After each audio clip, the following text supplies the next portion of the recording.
Hello everyone, welcome back. This is TinaGale, and today I have a challenge for the My Scraps and More forum. We're having a week-long crop, a cabin fever crop. So if you're like me, we have had just extremely cold temperatures. We've had our fair share of snow and ice now. Before we didn't have snow and ice, just the cold temps. So I am really having cabin fever. And so my challenge for you is a little bit creative in that I always think about when it's cold, just, getting up underneath a blanket with a good book and just reading a good book. So my challenge is to find a favorite character in your real life, and I want you to scrap about them. And then I want you to pick a book title, and it can be any book title, to use for the title of your layout. So I chose my daughter to scrapbook. She's definitely one of my favorite characters in my life. And you will see my book title here in a little bit. I'll save it. It kind of goes along with my story that I want to tell, so you'll see it in a minute. But I chose a title from one of my childhood favorite books.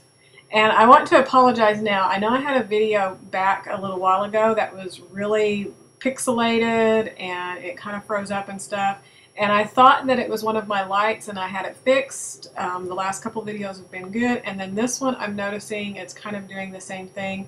So I am definitely working on that, trying to figure out what has happened and whether it's in my camera or in the downloading or where it's coming. So I will work on that, and I apologize. So for the products that I'm using, I pulled out this background paper, and it's from American Crafts Dear Lizzie Serendipity, and I love the colors on it, and with the like chevron kind of pattern, it's really nice. And then the other pieces that I used were from a 6x6 pad of We Are Memory Keepers, and it's the inked rose pad. And I'm pretty sure that's the only two paper lines that I used.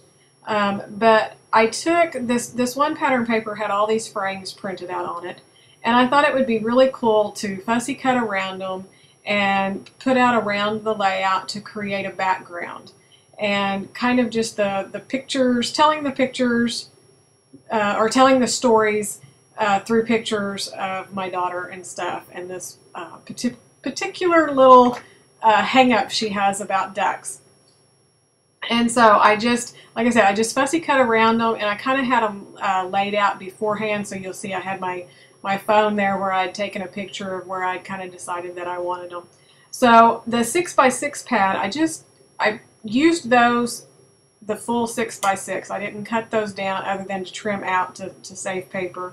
And then I had the Martha Stewart scalloped border punch, or the doily border punch, and I punched the green paper to just tuck up underneath there, just to give it even a softer feminine kind of touch, because all of this was really floral and kind of all the frames and everything. It just matches her personality, and it matches kind of the shirt that she has on that has all the florals and the colors and stuff. So this paper matched really well with the clothing that she had on, and usually I don't pay much attention to that, but this one just worked out really well.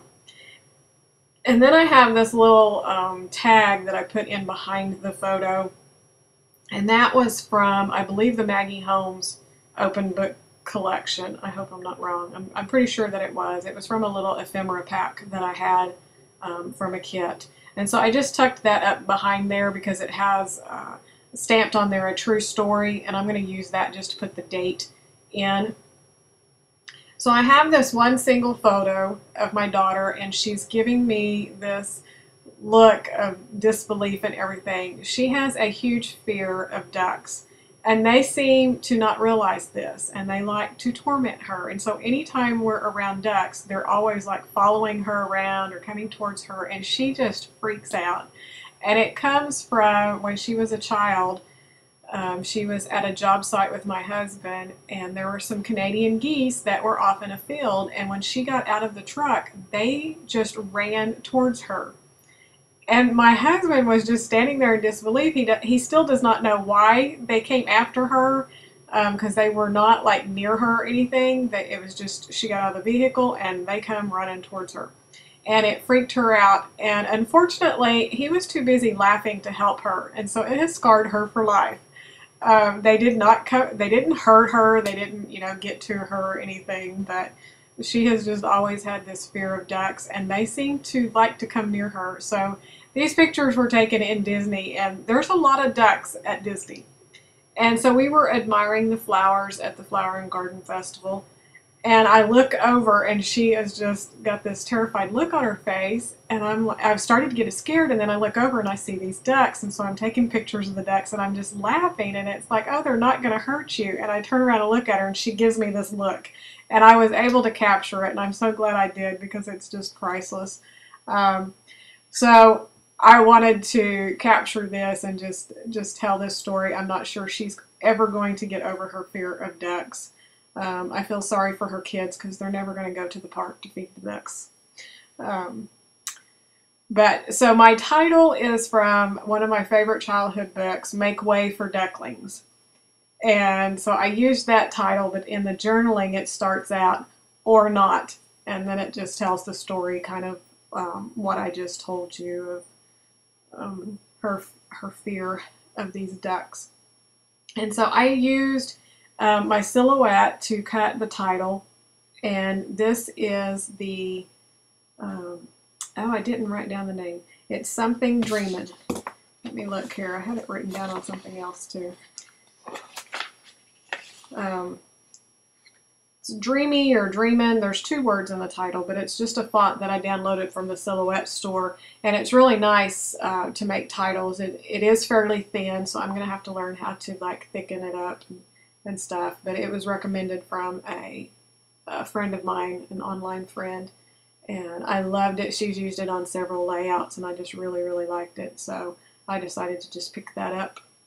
And I know I will get lots and lots of comments about there's free fonts and I can use free fonts, but I'm new to the Silhouette, and I like to just scrap. I don't want to spend a lot of time making files and doing all of that. So sometimes it's worth it to me just to go ahead and buy it from the Silhouette store, and then I don't have to spend the time figuring out how to convert it and do stuff and work with it and all that. I'm sure I will get there someday, but right now I'm just, I'm just enjoying using it, and I don't mind paying. I got it on sale, plus I got my subscription on sale, so it's not that much. And so this little flare was from the Scrapbook Circle kit, and I just used it. It just says hi there, so I thought that was kind of cute. And I still have this little tiny piece of gold paper that I was using a couple of months ago that came in the kit, and it was just, I think, a 4x6 piece, but I have used it on so many layouts, just little bitty pieces at a time. But that little bitty strip's all I have left, so probably one more layout and it will be gone. So here's my date stamp, and it's the Amy. Actually, I use three different ones. I have the Amy Tan date stamp, the Studio Calico date stamp. Both of those had phrases on them, and then the October Afternoon Catchphrase roller stamp. And I just picked out some different phrases and words to stamp inside some of the frames. I thought that would kind of be cute, and another little touch. So I just have, that one has smile, and I'll come back and put an arrow. One of them is real life, snapshots. One for the books, which I thought was a cute little spin on using the book title and kind of where the challenge was coming from, and also the story. And then snapshots. And let's see, and the other one says kind of a big deal, because to her it's a really big deal. So I just stamped those in a few of the frames just for some added interest. And then the butterflies, that was another one that's printed on that inked rose 6x6 pad. And so I just cut out three different butterflies that I'm going to use in my triangle area of embellishments. And I always, whenever I do my butterflies, I usually always just glue down the center and then pop the wings up. So I always use my liquid glass to do that, because it holds really, really strong without being messy. So I'll be doing that here in a minute. And then I also have the enamel dots. And I thought I would use a lot more, but I didn't. I just used them on the butterfly and then just a few around the title. And that was pretty much all I used. And that's pretty much all I did on the entire layout. It was a really simple layout and quick, other than just fussy cutting all the frames, which it didn't take very long either. And then probably the longest I spent was just figuring out where I wanted the frames, which I did that all before, like I said, and then I just took a photo so I could kind of remember the placement that I had. And that little flare, it has a pin back, and I end up just popping it out and putting a couple of pop dots in there. So that's pretty much all that I did with the layout. I hope you enjoyed it. Be sure to come over to My Scraps and More and the forum and join us this week with all of the challenges that we're going to have. I think there's a total of 16 challenges. We're going to have some games that are we're going to be playing online, as well as prizes to be won. So that's always fun. So take some time out this week, and you'll also have until, I believe, the 15th of March to upload your layouts and your projects and stuff. So you've got plenty of time to play, even if you can't join in this week, you know, every single day. You'll have an extra week to create your projects from the challenges. So be sure to hop by and see us and drop me a line and let me know that you're one of my subscribers or that you watch my videos, and so that I can say hi to you. And here are some close-ups of the layout. Again, I hope you enjoyed. Thank you so much for watching and all of your nice comments, and to all of my subscribers. Thanks for watching, and we will catch you next time. Bye.